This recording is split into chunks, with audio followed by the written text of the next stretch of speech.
Posani కృష్ణమురళిపై ఏపీసీఐడీ case నమోదు చేసింది. ఉద్దేశపూర్వకంగానే CM చంద్రబాబుపై అనుచిత వ్యాఖ్యలు చేశారని తెలుగు యువత రాష్ట్ర అధికార ప్రతినిధి బండారు వంశీకృష్ణ ఫిర్యాదు చేశారు. గత నెల 9వ తేదీన కేసు నమోదు చేశారు.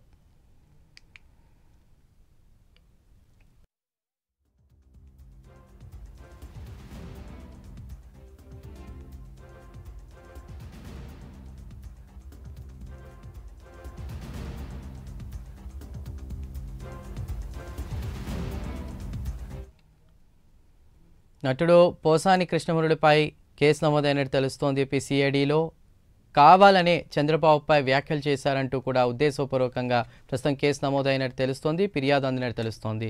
మరింత సమాచారాన్ని మా ఏపీ ఇన్పుట్ ఎడిటర్ టీవీరావు అందిస్తారు. టీవీరావు,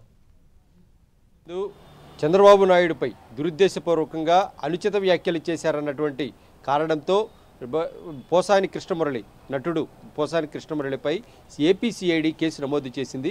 అయితే ఇప్పటి వరకు సాధారణ కేసులు పోలీస్ స్టేషన్లో ఫిర్యాదులు అందాయి. 24 గంటల్లో దాదాపుగా 22 కేసులు పోసాని కృష్ణమురళిపై కేసులు నమోదైనా పోలీసులు అయితే కనుక కేసులు నమోదు చేసుకోవడం, కొన్నిటికి నోటీసులు కూడా జారీ చేయడం జరిగింది.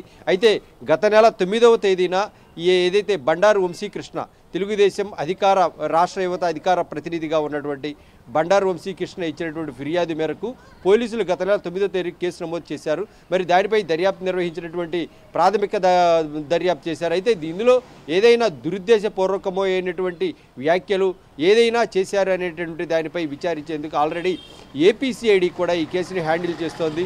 మరి ఈ నేపథ్యంలో పోసాని కృష్ణ మురళి మెడకు ఉచ్చు బిగుసుకుంటోందని అర్థమవుతోంది. మరి ఇప్పటికే గతంలో ఏదైతే రఘురామకృష్ణరాజు పైన కూడా ఏదైతే ఏపీసీఐడీ కేసు బనాయించింది, ఏదైతే అనుచిత వ్యాఖ్యలు చేశారన్నటువంటి నెపంతో ఒక రాజద్రోహం కేసే నమోదైంది. మరి ఇప్పుడు చూస్తే పోసాని కృష్ణమురళికి సంబంధించి ఇప్పుడు ఏపీసీఐడీ కూడా అదే తరహాలో కేసులు నమోదు చేసేటటువంటి అవకాశం ఉంది. మరి ఈ నేపథ్యంలో పోసాని కృష్ణమురళి గత నెల చేసిందే కాకుండా అంతకు ముందు కూడా పవన్ కళ్యాణ్పై కూడా ఘోరమైనటువంటి వ్యాఖ్యలు చేశారు. మరి ఇవి ఒక్కసారి కాదు, చాలా మార్లు ఆయన చేసినటువంటి నేపథ్యంలో రాష్ట్ర వ్యాప్తంగా పెద్ద ఎత్తున ఆయనపై కేసులు నమోదవుతున్నటువంటి పరిస్థితి. మరి ఇవి ఇంకా కూడా దర్యాప్తులో ఉన్నాయి. ఇంకా ఏపీసీఐడీ హ్యాండిల్ చేయాల్సినటువంటి కేసులు దాదాపుగా డజన్కు పైగా ఉన్నాయనేటటువంటిది తాజా సమాచారం. మరి ఈ నేపథ్యంలో ఈ పోసాని కృష్ణమురళికి సంబంధించి ఇంకా కూడా ఏదైతే భవిష్యత్తు తరం నేర్చుకుంటే గనక చాలా సమాజానికి విపత్తు సంభవించేటటువంటి అవకాశం ఉంటుంది. కాబట్టి ఈ తరహా డెరిగేటరీ కామెంట్స్ చేసేటటువంటి నేతలైనా కానీ సెలబ్రిటీలైనా కానీ కంట్రోల్ చేయాలనేటటువంటిది ఇప్పుడు సోషల్ మీడియాను అరికట్టాలనేటటువంటిది చాలామంది ఫిర్యాదులు అందుతున్నాయి. ఇప్పటికే పోసాని కృష్ణమురళిపై 30కి పైగా కేసులు నమోదైనటువంటి నేపథ్యంలో రాష్ట్ర వ్యాప్తంగా తెలుగు యువత కానీ అలాగే జనసేన సైనికులు కానీ వీరందరూ కూడా జనసేనానిని అనవసరంగా దుర్భాషలు ఆడారు అనేటటువంటి దానిపై అత్యధికంగా కేసులు నమోదైనటువంటి పరిస్థితి. మరి ఇప్పుడు తాజాగా చూస్తే ఏపీసీఐడీ ఈ కేసులు నమోదు చేస్తున్నటువంటి నేపథ్యంలో ఈ ఒక్క కేసే కాకుండా ఏదైతే వంశీ ఇచ్చినటువంటి ఫిర్యాదు నేపథ్యంలో నమోదైనటువంటి ఈ ఒక్క కేసే కాకుండా ఇంకా దీనికి అనుసంధానంగా ఉన్నటువంటి అనేక కేసులకు సంబంధించి కూడా వివరాలు రాబట్టేందుకు ఇప్పుడు పోసాని కృష్ణమురళికి నోటీసులు అందుతున్నాయి.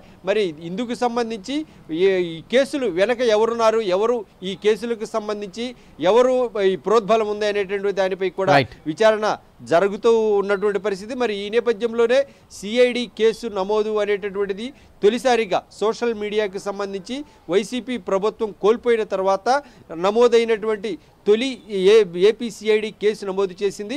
అది కూడా పోసాని కృష్ణమురళిపై ఏపీసీఐడీ కేసు నమోదు చేయడం అనేది రాష్ట్ర వ్యాప్తంగా ఒక సంచలనంగా మారుతున్నటువంటి అంశంగా చెప్పుకోవచ్చు. చందు.